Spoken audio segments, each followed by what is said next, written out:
could mean when it comes down to the state of Karnataka. Multiple developments that have taken place today as the EC announced 10th May is when Karnataka will go to polls. 13th May will be the counting. Interesting if you look at it. Since the year 2004, Karnataka has always come up with a hung assembly. Since 1985, it has never quite repeated the same government. The BJP hopes to change that, buck that trend. Will it be successful? The Congress for the first time truly in the hunt electorally. Many poll pundits would suggest possibly in pole position. Can the Congress build on it? Or like many suggest, which are poll panelists as well, that the Congress has a tendency to fetter it away. All of that over the next 45 minutes. I'm Preeti Choudhry. These are the headlines. Massive suspense over Amritpal's surrender. Security tightened in Amritsar. Fugitive Amritpal releases video from hiding place victim and calls for mobilization.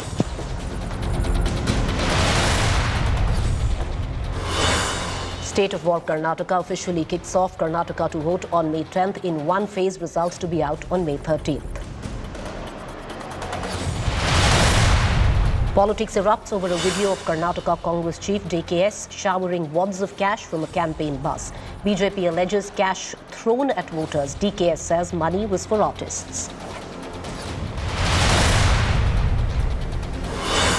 Ex-MP Rahul Gandhi to lead Congress's new Satyamev Jayate Yatra from Kolar, the same constituency where he made the Modi remark in 2019. Opposition parties mull moving a no-confidence motion against Lok Sabha Speaker. This after Supreme Court reinstated Lakshmadeep MP Mohammad Faisal's membership.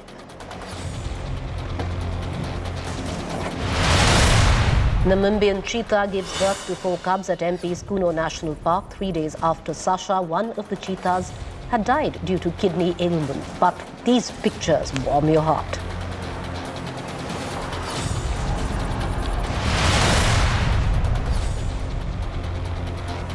All right, there's multiple developments that are coming to the fore. Let's take a look at the latest stories coming in from poll-bound Karnataka. Number one, the poll bugle has been sounded. The Karnataka Legislative Assembly polls have been announced by the Election Commission. The state goes to elections on the 10th of May and counting of votes to be held on the 13th. With the term for the 2023 Karnataka Assembly ending on the 24th, the state is all set to elect a fresh 224-member contingent. The other big development, Congress leader Rahul Gandhi now to kickstart a rally called Satyameva Jayate on April 5th from Kolar. This would kickstart Rahul Gandhi's poll campaign in Karnataka. Remember, it was in Kolar where Rahul made what is now being termed by the Gujarat court defamatory, the Modi remark, which led to his subsequent disqualification. Karnataka Chief Minister Basavaraj Bommai has now accused the state chief Congress D.K. Shivakumar of poaching BJP MLAs, offering party tickets. He further accused the Congress and JDS of making a deal after an allegedly meeting in Hyderabad.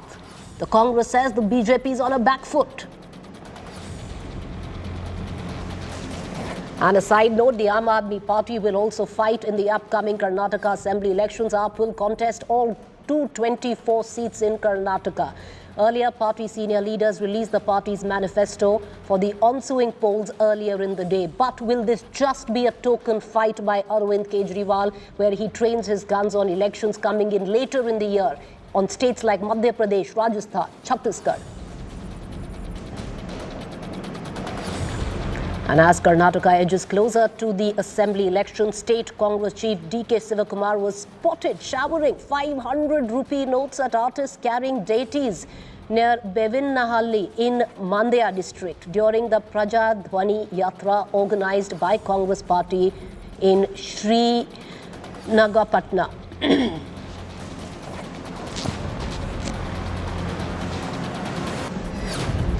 Well, it's been a day of dramatic developments. Let's cut across directly to my colleague Sagai Raj, joining us live from Bengaluru. Sagai, put it all together for us. The poll bugle sounded. You have a busy poll season ahead. It's going to be a hot Deccan summer. Absolutely, it is a hot summer, and probably the weather is changing now. And you can see in the evening, the temperature has become different, and it is old Bengaluru. And talking about the political weather, yes, it is hot and scorchy here in the state of Karnataka, where all three parties are in the loggerhead, where Congress wants to thrive this particular election, alleging corruption against the ruling BJP government. And BJP government is completely depending upon their star campaign, that is Prime Minister Narendra Modi as well as B.S. Yediyurappa. And that is the reason the BJP feels that they still have a chance in this particular election. On the other side, JDS is on edge, where what we also get to learn from H.D. Kumaraswamy is that he already got offers from both BJP and Congress to join hands with them. But BJP claims that they are not with them. There is already a deal which has been cracked between Congress and JDS in Hyderabad.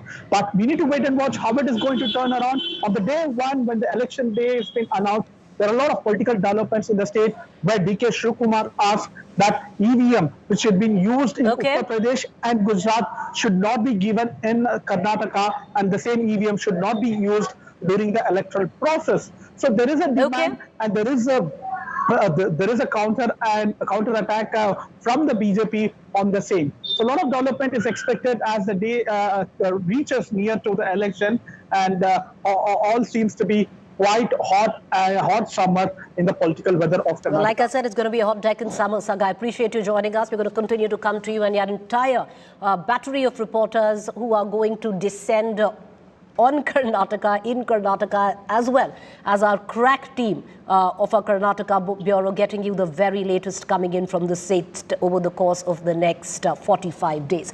But if you have to encapsulate, there are lots of permutations, combinations, questions. But if it comes down to three questions, and I'd like to quote a fellow colleague journalist who said it very aptly, that in the Karnataka elections, the Congress needs to fight this election as a regional party. The BJP needs to fight this election as a national party, and the JDS needs to fight this election as the party of the Gaudas. And that's what it will practically come down to. So the three big questions that we raise in a number of subsets of questions. Number one, can Congress keep the election regional, localized? Question number two, can BJP nationalize the election with the face of the Prime Minister Narendra Modi? Question number three, is JDS hoping for a hung house to come in and play kingmaker, while both sides, be it the Congress or the BJP, are making noises that the JDS already cut a post-poll sweep deal with the other, which is the BJP alleging the Congress alleging the BJP. Let's take these questions right now directly to our guest this evening. Joining me is Malavika Avinash, spokesperson, Bharatiya Janata Party; Rajiv Gowda, former MP, Rajya Sabha and National Spokesperson, Congress; Dr. Sandeep Shastri, National Coordinator, Lokniti Network; Sanjay Kumar, Co-Director, Lokniti CSDS, and Psephologist. Saeed Aslam will be joining us from the JDS in a short while. And in the studio with me, Rajdeep Sardesai, Consulting Editor; Rahul Srivastav, National Affairs Editor as well. So you have the crack team in terms of poll punditry in the studio, and all our other political panelists. Rajdeep, let me begin with you, which I was quoting. A fellow colleague of ours who's said it very aptly. The Congress needs to fight this election as a regional party. The BJP needs to fight this election as a national party. And the JDS needs to fight this election as the party of the Gaudas. Agree? Yes, particularly the first two. I'm not sure about the JDS fighting it just as a party of the Gaudas. But certainly, I believe the BJP is going to have to use the Narendra Modi factor, because so interestingly in Karnataka, look at what happened in the 2019 Lok Sabha election compared to 2018 Vidhan Sabha. 2018 BJP was party number one, but there was a hung assembly. 2019, just 9 months, 10 months later, the BJP won 26 out of 28 seats. So clearly, the BJP was able to use the Narendra Modi factor and make it, in a way, a national election. The Congress, on the other hand, will believe that the caste arithmetic of Karnataka, the way it's playing out this time, could work in its favor. Mallikarjun Kharge, national president, Dalit from Karnataka, Siddaramaiah has traditionally attempted to carve out a backward caste alliance, strong among Muslim community, and you've got a Vocal Liga leader in DK Shiv Kumar and a number of other local leaders like MB Patil and others who have their own appeal in different regions. So the Congress, as you rightly said, will hope to localize it and play caste arithmetic. And then you've got the JDS. Now, is the JDS a party of the Gaudas? They wouldn't have won 37 seats last time as just a party of the Gaudas. They are a party which tries to appeal to a strong regional sentiment, sub-regional, mainly in southern Karnataka. Now, I think the BJP's best bet, ironically, Preeti, is for Kumaraswamy and the JDS to repeat what they did last time, win 37 seats. That makes it a potential hung assembly. And Karnataka, fascinatingly, is the one state where of the last 5 elections, 3 of them have thrown up hung assemblies. So there aren't too Since many. 2004. You look at 2004, you look at 2008, and you look at 2018. All of 3 threw up hung assemblies. Right. So you've got a state which is very competitive, partly because Karnataka is a mirror cracked. You can move from north to south Karnataka and the politics changes dramatically. So it will be fascinating to see how those local factors play out vis-a-vis this national narrative of Rahul Gandhi versus Narendra Modi. Well, you're bang on. You threw some numbers there, and for somebody who, loves numbers and has an elephant's memory is our national affairs editor, Rahul Srivastava, who's joining us live. Rahul, 2004, hung assembly where Karnataka was concerned. The JDS would definitely be wanting to expect that, be the kingmaker, or through it be the king as well. They've done it before. But since 1985, it's also a state which has never quite repeated the same government. Yeah, repeated a majority. Now, this is what Mr. Shastri was saying in the afternoon. And I think what we should, you have a lot of templates which are very good. There is one which I have a slight doubt about. This is one election where the BJP will have to fight even as a regional party, even with the state level, because this is one state where it is not totally dependent on the BJP factor or the Modi factor. There is a Yadurappa factor, and that Yadurappa makes the election as local for the BJP as anybody else, as the Congress. I think it's an amazing election. See, very rarely it happens that the election dates are announced and you've got one senior leader of one party throwing videos of him throwing currency notes from a van, and you've got another leader who says that I'll contest 2 seats, and the trading of charges begins instantly. It's a critical election for the BJP because Karnataka is its toehold into South, the only state which tells BJP or tells everybody that BJP is perhaps a pan-Indian party, even in South India. The second element for the BJP, all its strengths for the last few years in Karnataka and other states, be it Yadurappa, the Lingayat vote, good governance, corruption, and strong anti-corruption image, all those stands are going to get tested because that's where the BJP seems weak today. For the Congress and the opposition, what an election. First big state of 2023, ahead of 2024. There is so much of chatter about opposition coming together. So the Congress has to prove it can take smaller parties with itself, and smaller parties have to show that they can actually coexist with Congress and perhaps create an ecosystem in which BJP can be defeated. Well, I want to bring in Rajiv Gowda because you spoke about the Congress. Because Rajiv, away from every other election, would you reckon, this is your moment of reckoning? Because A, you're fighting this big national battle, which has put the spotlight back on Rahul Gandhi in a way that many say that it could turn things in his favor or against him. Like he's got this huge political opportunity. It's how he actually uses it. On the other hand, it's backed by an election where many also suggest you're in pole position. So this is a moment which you could really bank on. Absolutely. Actually, this is the semi-final to watch out for before 2024. And the circumstances, one, the fact that we have tremendous momentum on the ground in Karnataka, but the kind of anti-democratic moves of the central government targeting Rahul Gandhi, etc. This gives us an opportunity to go to the people and to get the people of Karnataka to respond resoundingly to, express their deep disgust, both at the state government's corruption, but also at the way the Prime Minister and his team are misusing institutions, targeting opposition leaders, and really creating a massive blow to India's democracy. So this is an opportunity for us Mr. Gowda, it is a great opportunity, many would suggest, but it is an opportunity that many of us, especially, poll pundits who followed you through the course where the Congress is, have seen you fetter away. So which way you go is going to be keenly watched. I'd bring in Malavika Avinash, but before Ms. Avinash, because we don't want to make it into a political face-off of sorts, I want to bring in Mr. Shastri and maybe reflect on the Congress right now, Mr. Shastri, because the Congress has a huge opportunity, but let's look at it this way. If the Congress wants to or needs to regionalize this election, make it local, hyper-local about local regional issues, a little contradictory that today the press conference started with Rahul's first mega yatra from Kollar, the same place where in 2019 he made what is now being alleged as a defamatory speech. So are we going to make this about Rahul Gandhi, make it national? Or are we going to not make it about Rahul Gandhi and play the hyper-local regional narrative? Preeti, I would start off with a comment you made about your colleague who said for the Congress it is the regional issue. While there is truth in that, I would say it does not cover the entire picture.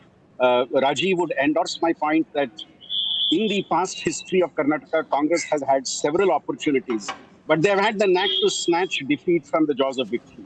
And that's something they need to be very, very, very careful of this time if they need to go forward.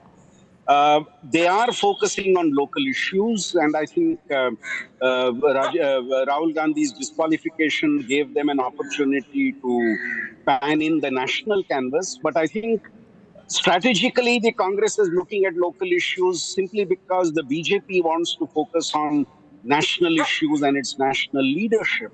And therefore, it makes sense for the Congress to focus on the fact that there is a government of the BJP in the state, and maybe it's a good idea to focus on the state. Okay. In the case of the BJP, their well-known double-engine government is very much part of their agenda. But the point is, the double engine seems to be one engine leading the other engine, because the other engine is only following the direction of the first engine. As I said, I go back to the point I mentioned. The Congress has this unique knack of snatching defeat from the jaws of victory because of their own actions, because of their own infighting, because of their own contradictions. But Mr. Shastri, at least as a psychologist, you're saying that the Congress is in pole position. When the candidates are decided. You're at least saying the Congress less than 40 days or 45 days, you're saying that the Congress is in pole position. I'm going to come right back to it, but I want to bring in Malavika Avinash into this conversation. And Malavika Avinash, usually before every election, and as the poll bugle is sounded, what we hear is that, and which you leverage, is that the Congress or whatever your opposition party is, which let's say in Gujarat the last time around, or even the 3 northeastern states, see a huge onslaught of Congress leaders jumping ship to the BJP. It's the other way around, which makes many suggest, are you on the back foot? Because today itself, Mr. Bammai has alleged poaching by the Congress. If the Congress was losing, why would your party leaders want to join the Congress 45 days before elections?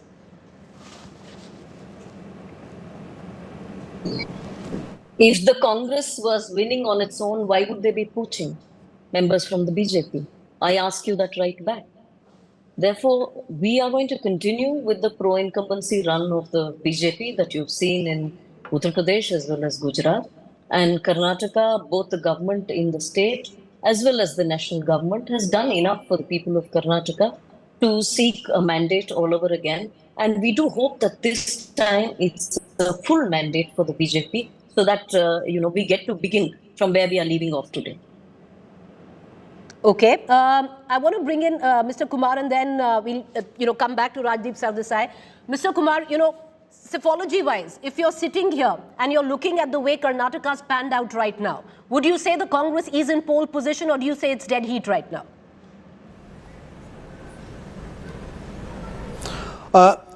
I think there's a close contest in Karnataka. I have no doubt about that.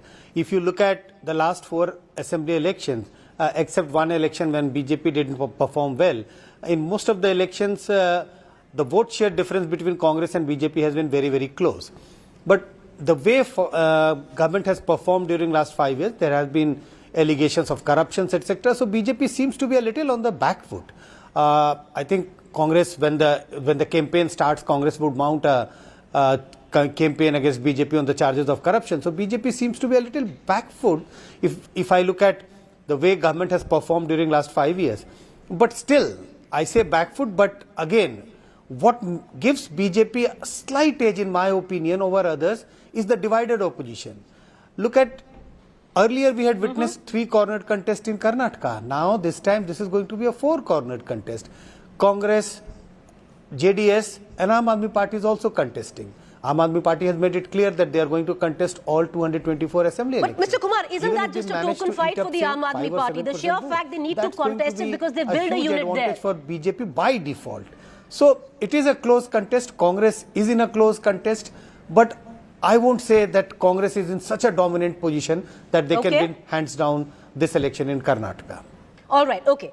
But there's a larger question. The Aam Aadmi Party fighting 224 seats. Well, the Aam Aadmi Party at one point of time had invested a lot of leadership as well as money into trying and creating a unit. Fought local body elections, saw limited success and thought that they could go for the big haul where Karnataka was concerned. But off late, it does seem that the Aam Aadmi Party has stepped back and this is going to be a token fight for them. They can't not fight because you have a unit. What does the unit do? But will they fight like they fought in Gujarat? That's the big question. It doesn't seem so. Because even now, over the next 10 days, you have an Arvind Kejriwal who would practically be going to other states which are going into elections later this year than to Karnataka. So maybe a micro picture of that. But, it's interesting because when we were young, we used to play these trump cards games and the biggest stars we used to throw. So let's just do that where the BJP is concerned.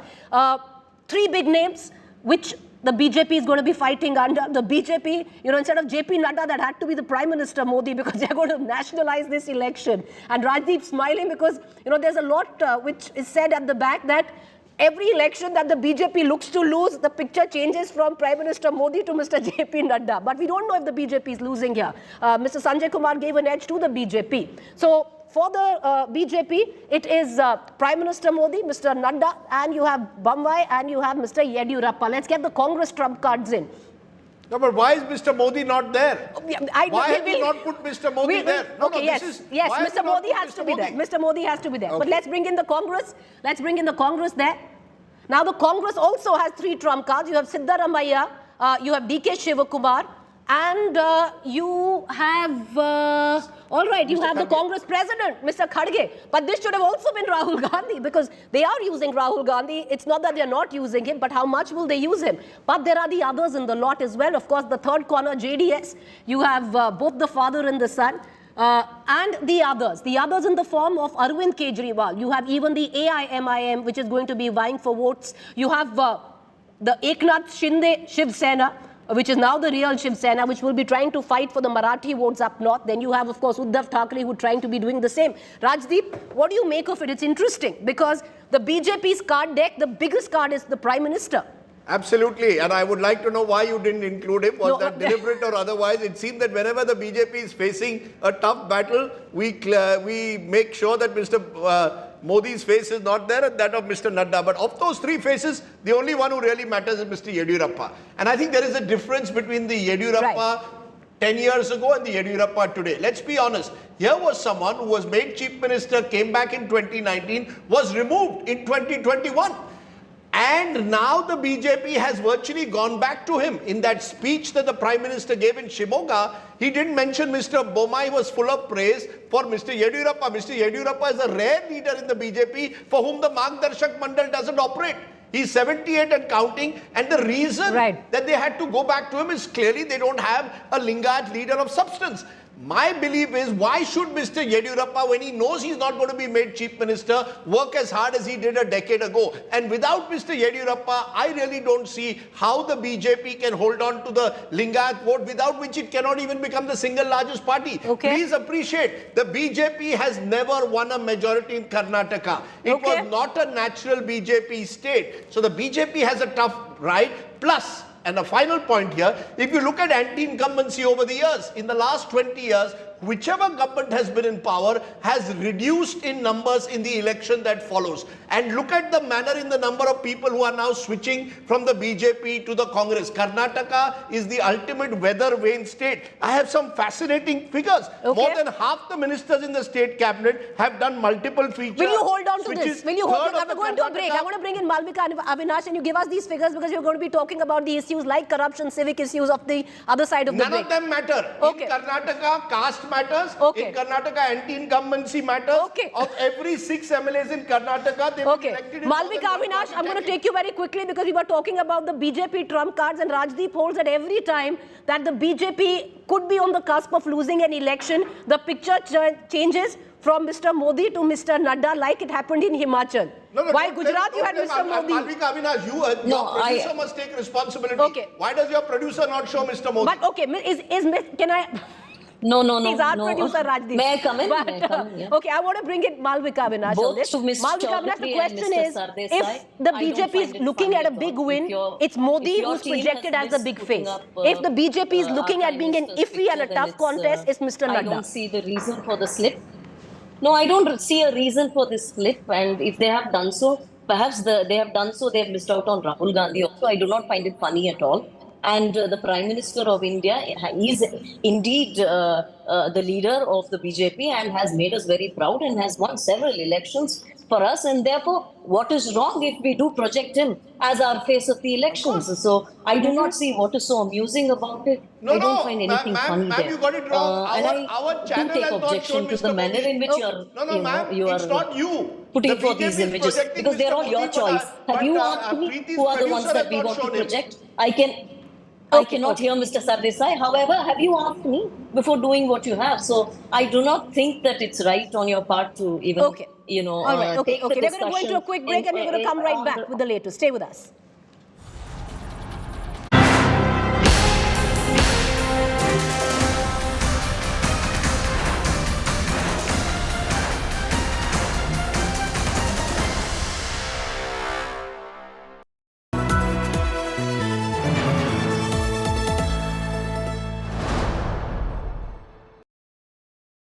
ED, CBI, income tax जैसी एजेंसियों का दुरुपयोग हो रहा है और लगातार विपक्ष के नेताओं को इस पर निशाना बनाया जा रहा है। इस पर आप क्या कहना चाहेंगे? ये सारी एजेंसियां, कोई एजेंसी कोर्ट के ऊपर नहीं है। किसी भी नोटिस को भी आप कोर्ट में चैलेंज कर सकते हैं, एक। किसी भी एफआईआर को कोर्ट में चैलेंज कर सकते हैं, दो। और किसी भी चार्जशीट को भी कोर्ट में चैलेंज कर रहे हैं, तीन। भाई कोर्ट में जाने की जगह यहां पर हो हल्ला कर क्या होगा? और बहुत हमारी पार्टी में तो कम है, उनकी पार्टी में ढेर सारे अच्छे वकील हैं।